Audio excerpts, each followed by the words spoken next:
Itangazo rya NESA rimenyesha abanyeshuri bose igihe amanota ya senior 6 cyangwa A level cyangwa amashuri yisumbuye senior 6 yazasohokera.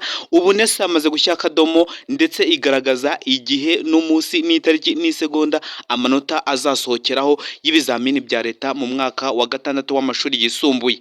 Iri ni itangazo rero njya murabona ko ndi ku rubuga rwa NESA. Iyi ni channel tubagezaho amakuru nk'aya ngaya yizewe utasanga ahandi. Ukihagera kana subscribe ufungure inzogera yawe kugira ngo ujye ubana natwe muri izi update zose z'uburezi zikugeraho ku gihe.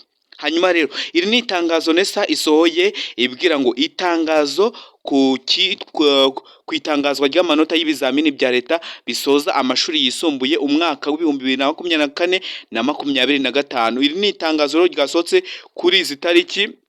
Yes, nyago muri kuzibona izi tariki.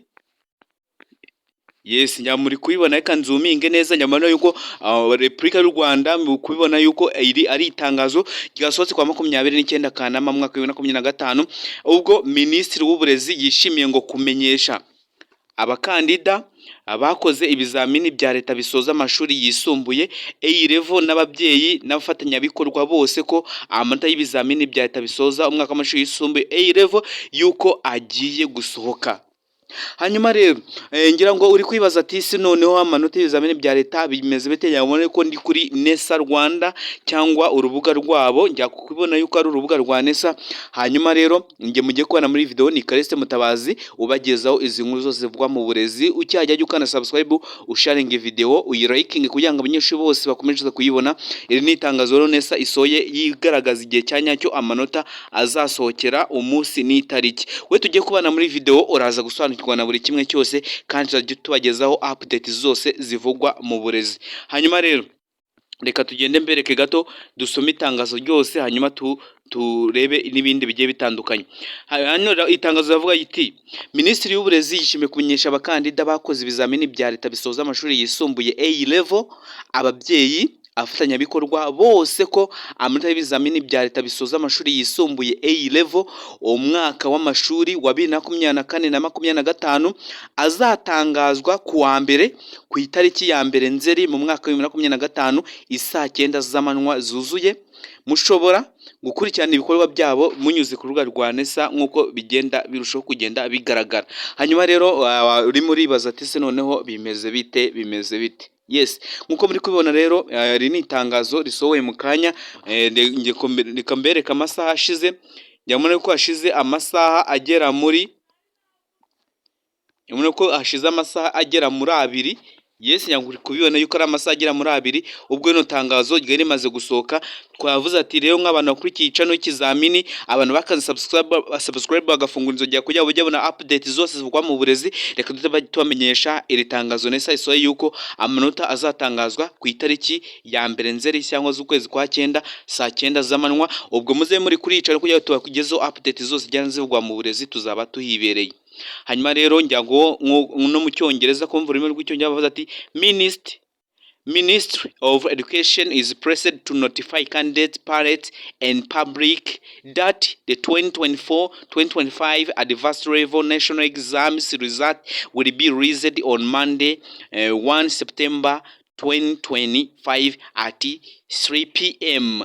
Yes, mubona yuko ari itangazwa yuko mu cyongereza yuko iri bitangazo bimenyesha abanyeshuri bose abarezi bose bagaragaza yuko igihe amanota azasohokera.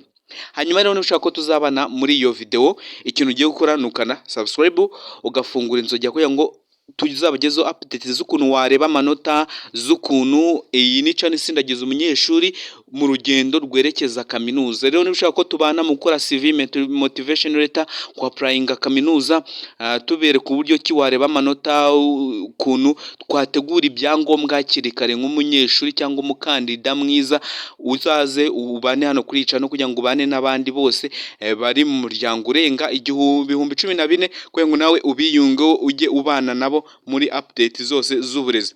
Njye ni Kalisa Mutabazi mwabanye muri video nibagezeho no updates zivugwa mu burezi. Ikintu ugomba gukora ni ukurakinga video ukayisharinga ku banyeshuri ababyeyi bose kugira ngo umenye igihe amanota azasokera. Ubwo ngiye tuzagarukana muri video tureba uburyo ki wareba amanota y'ibizamini bya leta uzaba uhari, kandi uzagaruka kugira ngo ujye ubona motivation letter, CV nziza, ndetse no kwapplyinga kaminuza, buruse ndetse n'akazi n'ibindi byose bigiye bitandukanye. Nyiri Kalisa Mutabazi, reka twihutishe video tureke gutinda, hanyuma tubona muri izo video zose. Hanyuma iryo itangazo rya NESA rimenyesha abanyarwanda bose yuko amanota y'ibizamini bya leta azasoka kwa mbere ku itariki ya mbere z'ukwezi kwa 9 isaa 9 zuzuye. Reka mbareke dukomeze kubana kuri channel. Bye bye. Ikintu ugomba gukora nawe urakizi, ahubwo muri comment munyandikire, byibuze munyandikire section mwize kugira ngo tuzaheraho tufasha bamwe, kuko abanyeshuri bazagira umare mwinshi ndimo tuzaheraho dukora sapo y'ukuntu wakora CV, motivation letter.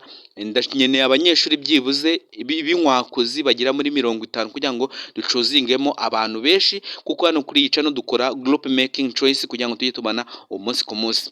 Bye bye rero, ndabakunda cyane. Nge yari Kalisa Mutabazi mwabonaga kuri iyi channel. Bye bye, duhure mu yindi video turebe uburyo ki wareba amanota y'ibizamini bya leta.